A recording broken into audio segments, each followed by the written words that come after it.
السلام علیکم ورحمۃ اللہ۔ ترجمہ تفسیر القرآن الکریم، سبق نمبر 384، سورہ توبہ، آیت 107 تا 110، پارہ نمبر 11۔ اعوذ باللہ من الشیطان الرجیم۔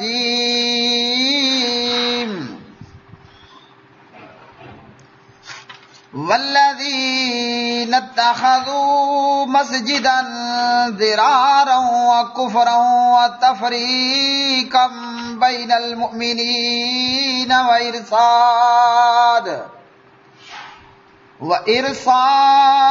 لمن حارب الله ورسوله من قبل وَلَيَحْلِفُنَّ إِنْ أَرَدْنَا إِلَّا الْحُسْنَى وَاللَّهُ يَشْهَدُ إِنَّهُمْ لَكَاذِبُونَ۔ لَا تَقُمْ فِيهِ أَبَدًا لَمَسْجِدٌ أُسِّسَ عَلَى التَّقْوَى مِنْ أَوَّلِ يَوْمٍ أَحَقُّ أَنْ تَقُومَ فِيهِ رِجَالٌ يُحِبُّونَ أَن يَتَطَهَّرُوا وَاللَّهُ يُحِبُّ الْمُطَّهِّرِينَ۔ أَفَمَنْ أَسَّسَ بُنْيَانَهُ عَلَى تَقْوَى مِنَ اللَّهِ ورضوان خير أمن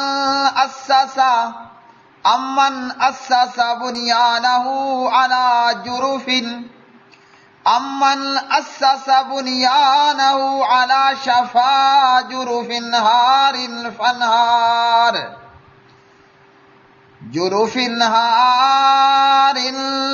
فانهار به في نار جهنم واللہ لا یہدی القوم الظالمین۔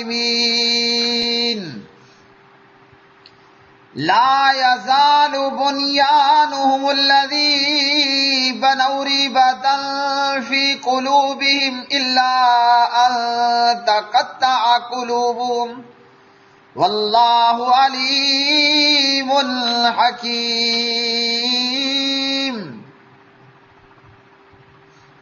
اور وہ لوگ جنہوں نے ایک مسجد بنائی نقصان پہنچانے اور کفر کرنے اور ایمان والوں کے درمیان پھوٹ ڈالنے، اور ایسے لوگوں کے لیے گھات کی جگہ بنانے کے لیے جنہوں نے اس سے پہلے اللہ تعالیٰ اور اس کے رسول صلی اللہ علیہ وسلم سے جنگ کی، اور یقیناً وہ ضرور قسمیں کھائیں گے کہ ہم نے بھلائی کے سوا ارادہ نہیں کیا، اور اللہ تعالی شہادت دیتا ہے کہ بے شک وہ یقیناً جھوٹے ہیں۔ اس میں آپ کبھی کھڑے نہ ہونا، یقیناً وہ مسجد جس کی بنیاد پہلے دن سے تقوی پر رکھی گئی زیادہ حقدار ہے کہ آپ اس میں کھڑے ہوں۔ اس میں ایسے مرد ایسے لوگ ہیں جو پسند کرتے ہیں کہ بہت پاک رہیں، اور اللہ تعالیٰ بہت پاک رکھنے والوں سے محبت کرتا ہے۔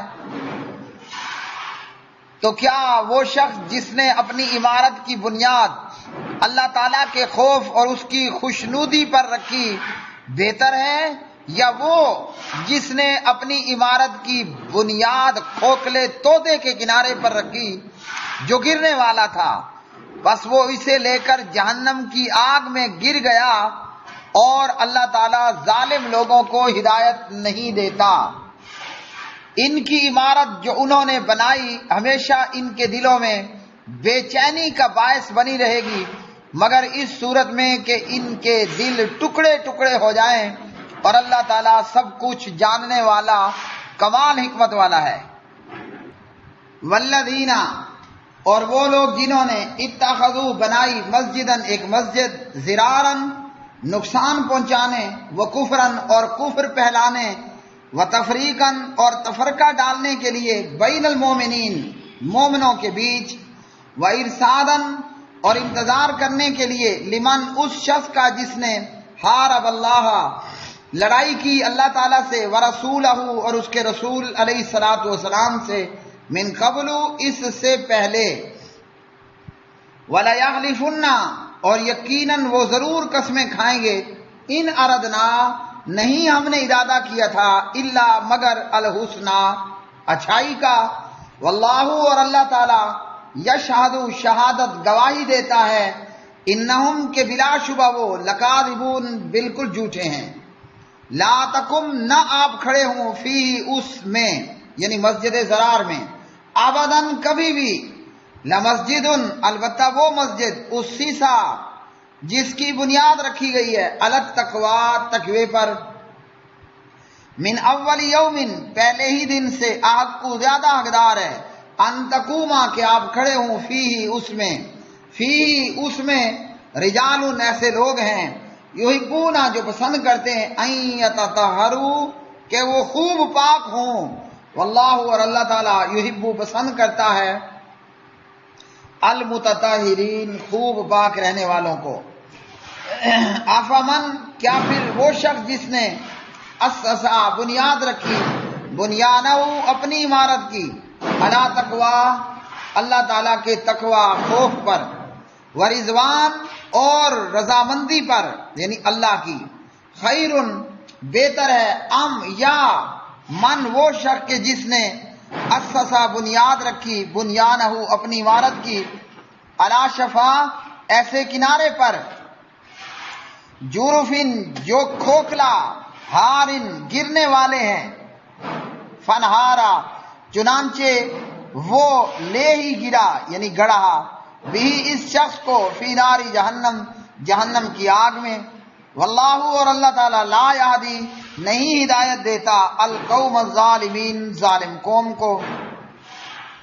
لا یزالو ہمیشہ رہے گی، بنیانہم ان کی عمارت، الذی وہ جو بنو انہوں نے بنائی تھی، ریبتن بے چینی کا باعث، فی قلوبہم ان کے دلوں میں، الا مگر ان یہ کہ تقطع پاش ہو جائیں، قلوبہم ان کے دل، مطلب ان کو موت آ جائے، واللہ اور اللہ تعالیٰ علیم خوب جاننے والا، حکیم خوب حکمت والا ہے۔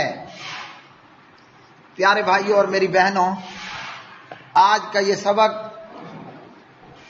قرآن مجید فرقان حمید کی آیات بینات، ان آیات میں اللہ رب العالمین نے منافقوں کے ایک اور کبیح عمل کا ذکر کیا ہے، ایک اور گندے اور برے کام کا ذکر کیا۔ آج کے سبق میں اللہ رب العالمین بیان کرتے ہیں مسجد ضرار کو، مسجد قباء، مسجد نبوی صلی اللہ علیہ وسلم کو۔ مسجد قباء اور مسجد نبوی یہ دو وہ مسجدیں ہیں جن کی بنیاد اللہ کے خوف اور تقوی پر رکھی گئی، اور مسجد ضرار جو کہ مسلمانوں کے خلاف منافقین مدینہ نے ایک سازش کے تحت یہ مسجد تعمیر کی۔ ویسے تو مسجد اللہ کا گھر ہے اور اللہ کے گھروں میں سے ایک گھر ہے مسجد، لیکن یہاں منافقوں نے یہ مسجد تعمیر کی اور ان کا مقصد اسلام اور مسلمانوں کے خلاف منصوبہ بندیاں اور سازشیں کرنے کے لیے جمع ہونا اور بیٹھک کرنا مقصود تھا۔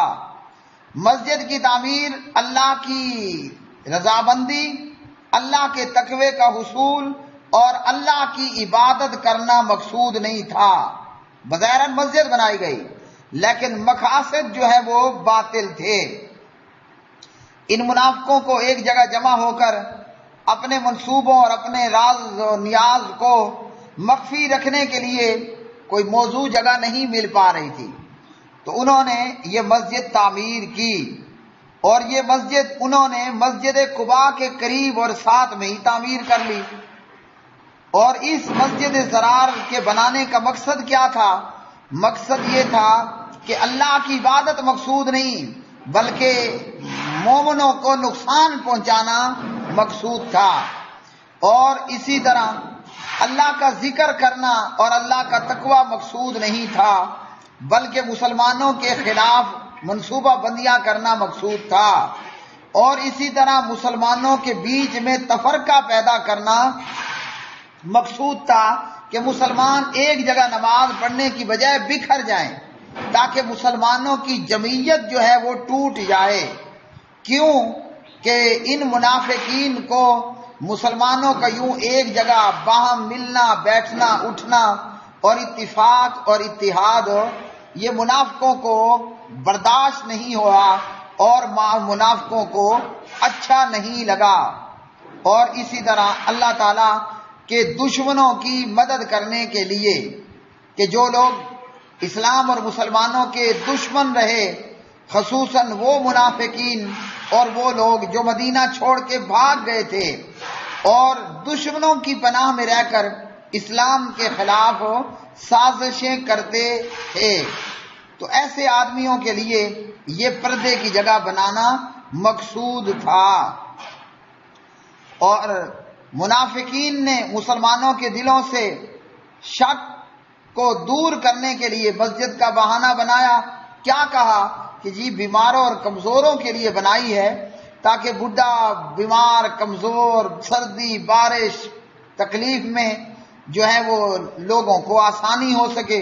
بظاہراً اچھی باتیں کہہ کے اور بیان کر کے ان کا مقصد اور مقصود جو ہے وہ باطل تھا۔ مسجد بن گئی۔ اب منافقوں نے دیکھا کہ اس مسجد کو تسلیم کروانے کے لیے ایک اور کام کروانا بھی ضروری ہے، چنانچہ ان لوگوں نے پیارے نبی علیہ الصلوۃ والسلام سے عرضی کی کہ آپ آ کر ہماری مسجد میں نماز ادا کریں۔ اس وقت کہ جب نبی علیہ السلام تبوک کے لیے روانہ ہو رہے تھے، پیارے نبی نے کہا کہ اب نہیں، واپسی پر میں آؤں گا تو تمہاری مسجد میں آ کر نماز ادا کروں گا۔ اور جب تبوک سے واپسی پر پیارے نبی علیہ السلام مدینہ کے قریب پہنچے تو جناب جبریل علیہ الصلوۃ والسلام سورہ توبہ کی یہ آیات لے کر نازل ہوئے اور ان منافقوں کا پردہ فاش کر دیا گیا، ان کا راز فاش کر دیا گیا اور ان کا ستر اٹھا دیا گیا کہ یہ مسجد، اس کی بنیادیں جو ہیں وہ اللہ کے تقوی اور خوف پر، عبادت اور جمعیت اور اتحاد پر نہیں بلکہ باطل مقاصد کے تحت یہ مسجد بنائی گئی ہیں۔ لہذا نبی علیہ السلام کو کہا گیا کہ آپ نے اس مسجد میں نہیں جانا اور آپ نے اس مسجد میں جا کر نماز ادا نہیں کرنی۔ ہاں، وہ مسجد جس کی بنیاد ڈے ون سے ہی تقوی پر رکھی گئی، پہلے دن سے ہی تقوی پر رکھی گئی ہے، تو اس مسجد میں آپ جائیں، کھڑیں اور نماز ادا کریں۔ تو یہ مسجد کون سی مسجد ہے کہ جس متعلق کہا کہ لمسجد اسست علی التقوی من اول یوم، کہ جس کی بنیاد پہلے دن سے تقوی پر رکھی گئی ہے۔ تو سیاق و سباق سے بظاہراً یہی معلوم ہوتا ہے کہ اس سے مراد مسجد قباء ہے کہ پہلے دن سے ہی اس کی بنیاد اللہ کے تقوی اور اللہ کے رضا کی حصول کے اوپر رکھی گئی ہے۔ اور حدیث کے اندر بھی مسجد قباء کے تعلق سے فضیلت موجود ہے۔ بندہ اپنے گھر سے یا حاجی لوگ اپنے ہوٹل اور روم سے باوضو ہو کر پیدل یا سوار ہو کر مسجد قباء کو جائیں تو آپ علیہ السلام نے فرمایا مسجد قباء میں نماز پڑھنا، وہ فرض پڑھ لیں، سنت پڑھ لیں، نفل پڑھ لیں، کچھ بھی پڑھ لیں، مسجد قباء میں نماز عمرے کی طرح ہے، یعنی آپ کو مسجد قباء میں 2 رکعت نماز پڑھنے پر عمرے کا ثواب ہوگا۔ ترمذی کتاب الصلاۃ حدیث نمبر 324 324 نمبر کی روایت ہے۔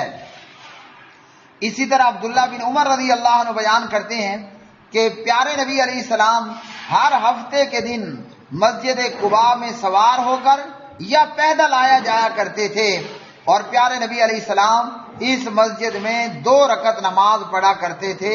مسلم حدیث نمبر 1399۔ تو جتنے بھی لوگ ہیں جو مدینے میں کسی بھی وجہ سے رہ رہے ہیں یا جو حج عمرے کی غرض سے مکہ آئے، مدینہ جانا ہوا تو نبی علیہ السلام کی سنت پر عمل کرنا چاہیے، اور یہ پیکج ضرور لینا چاہیے، مس نہیں کرنا چاہیے کہ آپ اپنے ہوٹل سے، روم سے گاڑی پر، پہلے تو 5 ریال تھے، شاید آپ 1-2 ریال کا اضافہ ہوا، یا پیدل جو ہے وہ مسجد قباء جائیں اور جا کر 2 رکعت نماز یا اس سے زیادہ جتنی پڑھنی ہے پڑھیں، عمرے کا ثواب پائیں۔ یا میں حاجی لوگوں کو بتا دوں، کہ آپ مسجد نبوی کے 6 نمبر گیٹ سے، مسجد نبوی صلی اللہ علیہ وسلم کے 6 نمبر گیٹ سے بالکل سیدھا تقریباً ناک کی سیدھ میں چل پڑیں، تھوڑا سا لیفٹ یا رائٹ ہو کر، تو انشاءاللہ سیدھا آپ مسجد قباء پہنچ جائیں گے۔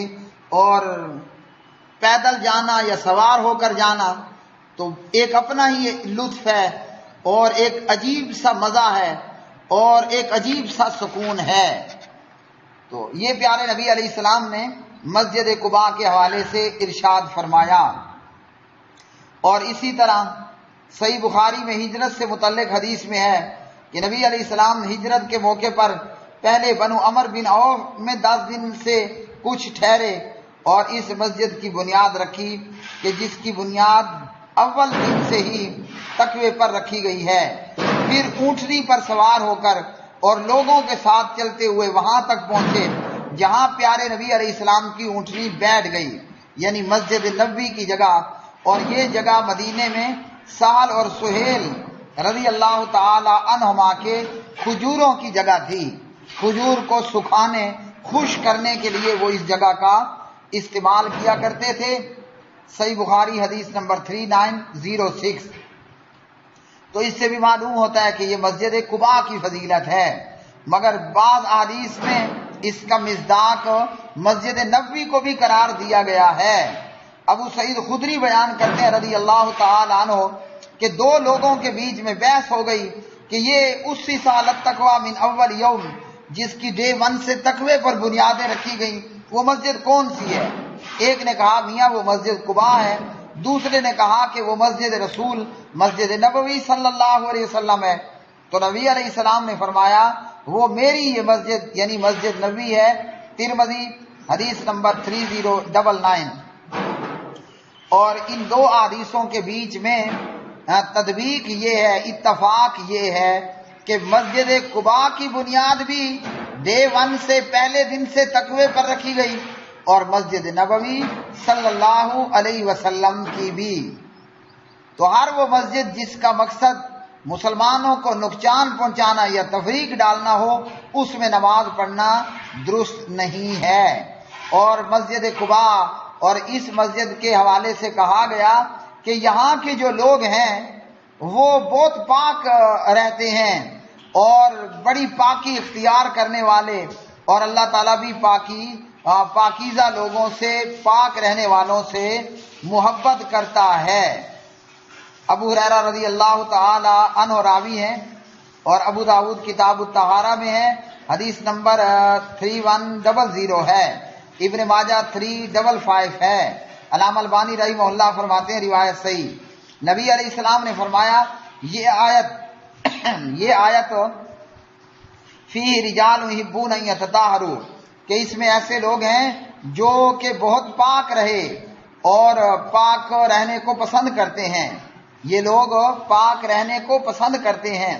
تو فرمایا کہ اہل قباء کے متعلق یہ اتری ہے کہ وہ پانی کے ساتھ استنجا کیا کرتے تھے۔ تو یہ بھی اہل قباء کی فضیلت کے اندر ہے کہ وہ لوگ پاکی اور طہارت کو بڑا ہی پسند کرنے والے لوگ تھے، اور طہارت اور پاکی کو بڑا اختیار کرنے والے لوگ تھے۔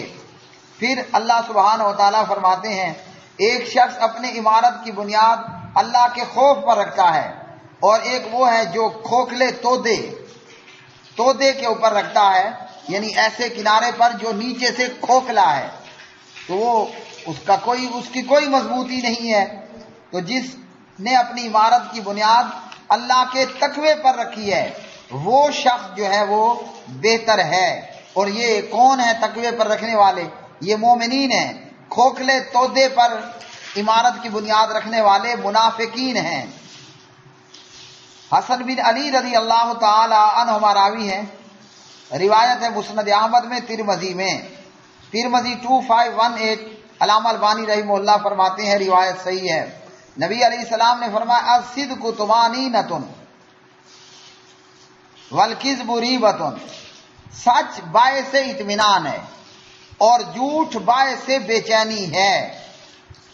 اور یہ مسجد ضرار کے گرائے جانے کے بعد یہ لوگ منافق ہمیشہ بے چین رہیں گے جب تک کہ مر نہیں جاتے ہیں، اور مومن کا دل ہمیشہ وہ مطمئن ہی رہتا ہے۔ وآخر دعوانا ان الحمد للہ رب العالمین۔